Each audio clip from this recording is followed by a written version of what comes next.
we were younger, and my yeah, talk like this, and then all of a sudden I got sick one day, and literally overnight it was like, Mom, Mom, where's the butter? And she was like, Oh my God, Christ compel you. What happened to your voice, right? Welcome to a brand new podcast. Ian McLean is a writer and the author of TJ's War. David Blair is an actor and the narrator of the audiobook TJ's War. David and Ian have been listening to their readers and listeners and have decided to turn TJ's War into a movie. And since the story covers the entirety of World War II, the movie will cost at least $50 million. Will David and Ian succeed in their quest? Follow them in this podcast series. We're going to make a $50 million movie.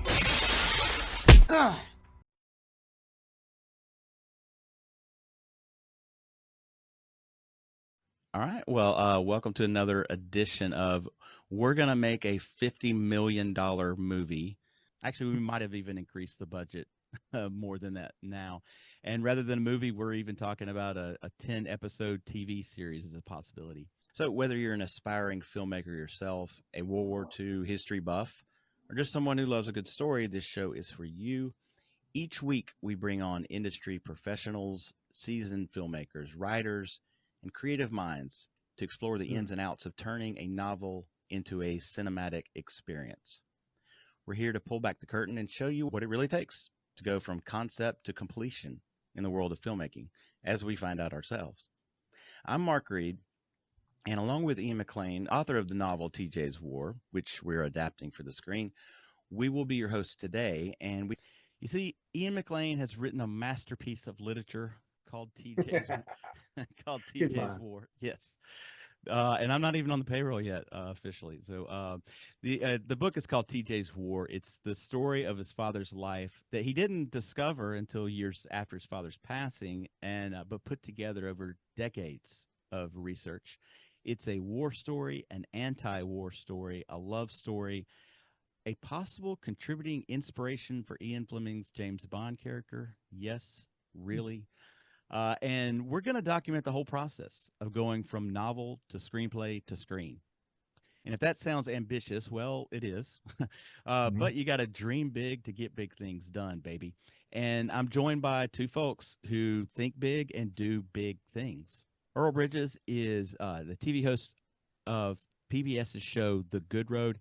He is all over the place, folks. Thailand, Cuba. I think he just got back from Cuba. Isn't that right? Just got back from Cuba, yet last week. Right. Myanmar, Uganda, Zanzibar, Kenya, everywhere, including across the United States. But he is much more than a gonzo traveler journalist. He's a TEDx speaker. He's an entrepreneur himself. Started some tech companies, I believe, right, Earl? That's correct. Yep. So you can see where you fit in. Where we need to know, we're at the beginning stages, although we've gotten the ball rolling, and we need some insight as to, well, where can we find $50 million? And you know, what are the stages of putting together a film production of this magnitude? Where would you go? So, well, if you're flexible on that side, then I think that's a good place to be in. And if you think about what the goal of it is, if it's not money, if it's not so much the money, then what you're really calling people to is the same vision or the same belief that you have. And I think there's a great many people. I mean, there's a dearth of, peacemongers in the world. And there's certainly those of us who feel like your voice is, increasingly lost in the noise of the you've got just pompous and, bombastic, and you just got all this stuff that's going on in the world. And I think there's plenty of people, but you give them room to come along beside you inside of that. And a crowdfunding, again, you don't want to do a crowdfunding thing and only get 50 people. And now it looks like it was already a failure before you got there. So there's a bit of shock and awe that you want to be able to, increase, right? To use a war metaphor. Yes. And I got the irony of that. You don't want to land on the French shores without, a significant presence. And you need that. But it's it is the foot soldiers and the people that believe in the cause and that will quite literally take a bullet for this project because they believe in it. And on the other side, you need real funding. And real funding there's foundations and there's people that believe in the same types of things. And getting to those people is going to be super important because they're going to be able to say, yes, in fact, this will make the change that you're hoping for. And that's that's your hypothesis that you're working on at this point. But there's a great many people that I feel like need it. And so again, I applaud you on the effort. I think people get called to great causes and you don't want to dumb it down.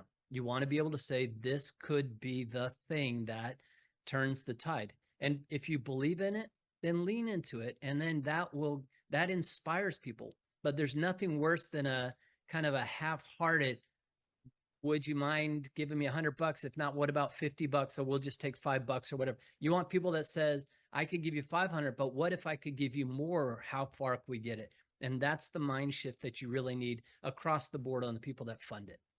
Yeah. On the rest of it, the creatives and things like that, they love a good story. This sounds like it could be a great story, and they'll put in their, creative reputations behind it. If they have enough latitude to be creative inside of that. So we have an incredible guest. I mean, Ian, Sammy's bringing the resume. He's been making waves in the motion picture industry for over 25 years.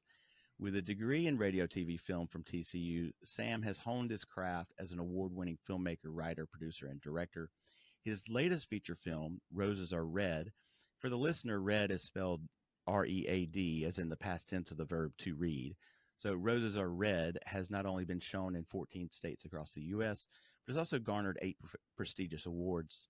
Sam is currently in pre-production for his next big project, Dear Detective, a film he wrote that will star Grammy Award-winning rapper The D.O.C. Sam has worked alongside of some of Hollywood's biggest names, including Al Pacino, Harrison Ford, Nicole Kidman.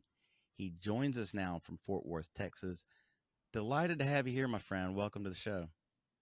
Yeah. Thank you very much. Thank you for having me. Whenever you're writing, you want to write.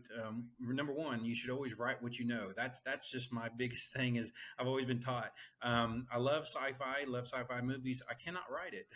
I love comedies. I just can't write it. But I do obviously. Whenever you're writing, they can have some comedic value in certain things. Certain scenes, etc. But absolutely, sometimes you have to do that where you have to go, because obviously when you're pitching it to Hollywood execs, I mean, that's not, bottom line, they care about money. And like you said, it's all about demographics. A lot of people are shooting for that 18 to 35-year-old audience, sometimes male, sometimes female, because a lot of rom-coms, romantic comedies, right? Those are huge. So it really depends. So you do have to, I would say, you obviously do have to keep that in mind whenever you're writing, because, you have to look out what are you looking for? What is the story? You got to flush out certain things. What is it that you're really trying to tell? And then obviously, who are you trying to tell this to? Because I think that you guys are able to produce it. I don't think that you need to. Every time you add another person, just think of yourself as diluting your money. So, you want to be careful about like how many layers you add to the stew, like how many cooks in the kitchen, because every time you add somebody in a pivotal role, you're adding a cook. And that person will come to it with a very strong understanding. When I was producing my video for the product that I have invented, I hired a production company, even though I know how to produce, right? So I hired a production company because I was like, I need a step back from this. I hired a director and I hired a screenwriter. All of that cost me money. Now, I wound up also kind of producing as well on the day leading up to it to save money. So like the back end producing things. And so I didn't have to hire, like I could hire a production assistant versus a producer. So those are key roles. So I don't know, I think that you have the wherewithal within yourselves right here to say, okay, what role am I going to take on? Or do I outsource that? I don't think necessarily at this point you want to have your script sitting on somebody's desk, like will or will they not read it? It's like your passion about this is the best script ever. we're looking to get this script made. Where do you go to generate that enthusiasm? You go to like this podcast, you go to Kickstarter, you go to places, you go to like David has resources for people who can workshop a scene and read a scene through and have people listen to the audience. How did that read? And get some feedback from people who are willing to just, put in sweat equity or just time and just be like, okay, on a Saturday afternoon, let's just gather some people together, read a script, or let's record reading a script together and put it online and for that brutal feedback. Would you want to know more? Those are ways that you can do it.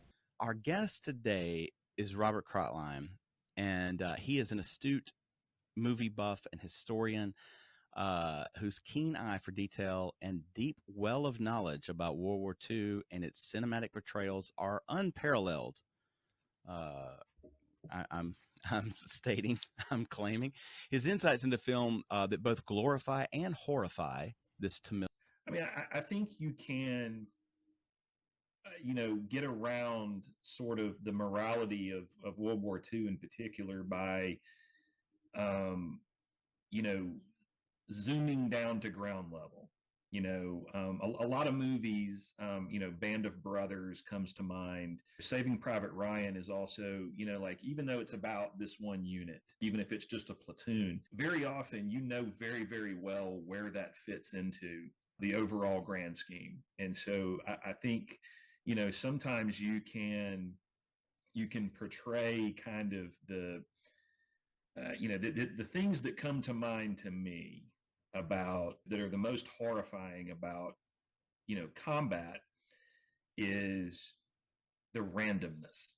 Very often it's not the guys on the ground aren't aware, like they frequently are in movies, of like where the enemy is and then where they need to go per se. And so very often you're hearing bullets come at you. You're trying to fire back at vaguely the direction you think they're coming in. And in the meantime, stuff's blowing up.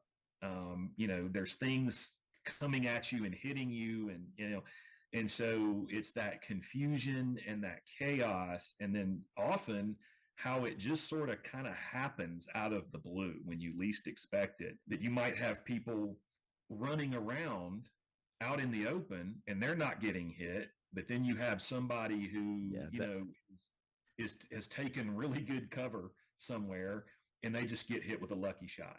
And it's that randomness that is sort of terrifying about it, that there's a helplessness that maybe there's not much you can do in order to kind of get yourself through it, that you just kind of have to, and I think you can do that by zooming down to ground level and not necessarily showing the viewer everything else that's going on.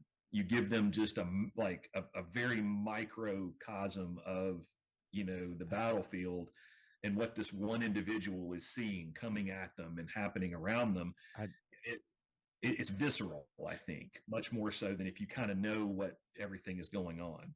Yeah, I think that's actually critical. We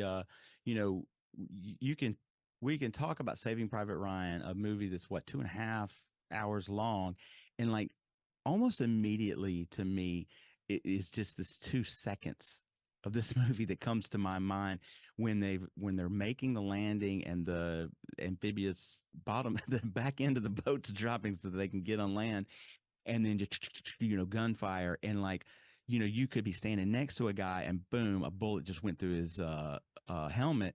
One of the things that I do kind of have a little bit of a background in psychology, and one of the key factors of PTSD is how voluntary the event was. And this is also why, if you look at the rates of PTSD in military units, the more experienced, the more training, kind of the higher level of training that soldiers get, the less likely they are to get PTSD. So you rarely see PTSD, for instance, in special operations personnel, SEALs, Delta, Rangers. You don't see very high rates of PTSD. Where you do are frequently the kind of the support personnel who are pressed into service to convoy a bunch of supplies somewhere, and then they get ambushed. And so, getting into a firefight or being shelled for them wasn't necessarily something they were really expecting. And so you expect a very high rate of PTSD there, whereas somebody who is voluntarily going behind enemy lines and is expecting it's going to get hairy, it's going to get bad, that kind of situation, they're a little bit more immune to it, I think, because it's voluntary and they are prepared for it a little bit better. Doesn't mean they can't get it. It just means that, they're likely to kind of, have it at a much lower rate. Or they hold out for longer. Yeah. Sincero, with the liquid chocolate voice, who are you and how on earth did we manage to get you on this podcast? We're delighted to have you here. Tell us about you. Oh, well, first of all, thank you, Ian and David and Quinn, for being on this journey. It hasn't been that long, but right, we've had some ups and some downs and some lefts and some rights, but we've made it. So my name is Sincero Mitchell, and my background really is in acting, voice acting, and content creation. We all have been hurt. We all have experienced betrayal. But the healing comes when we have the opportunity to experience the same thing, but with a different ending. And so now I love it. Our brain says, oh, wow, no, David and Ian are fantastic. Oh, I don't even know them for a long time, but these are men who are warm, who support. So that can't be the whole world. And then possibility is here. Then anything is possible. Because we're not trapped into that world of something is wrong, right? But it does. You're right, David. And Ian, it starts with us. It does. As long as we what? Believe. This is where we have been lied to. We have been lied to believe that we are not the creators of our reality. You didn't say, oh, if we got 10,000 people and got some shovels and built something. You didn't say, oh, if we went to school for 10 years and did a dissertation. You didn't say that. You said only we have to believe. And so when we believe that something is possible, that is the biggest step. Because how many of society and humans never accomplish their dreams, never get to the goals that they want, never find the love that they want, never meet the people, never meet their tribe, because they don't believe. To find out more about the book, visit tjswar.com. And to buy it, click on the Amazon link below. To accompany us on our journey, please subscribe to this podcast because we're going to make a $50 million movie.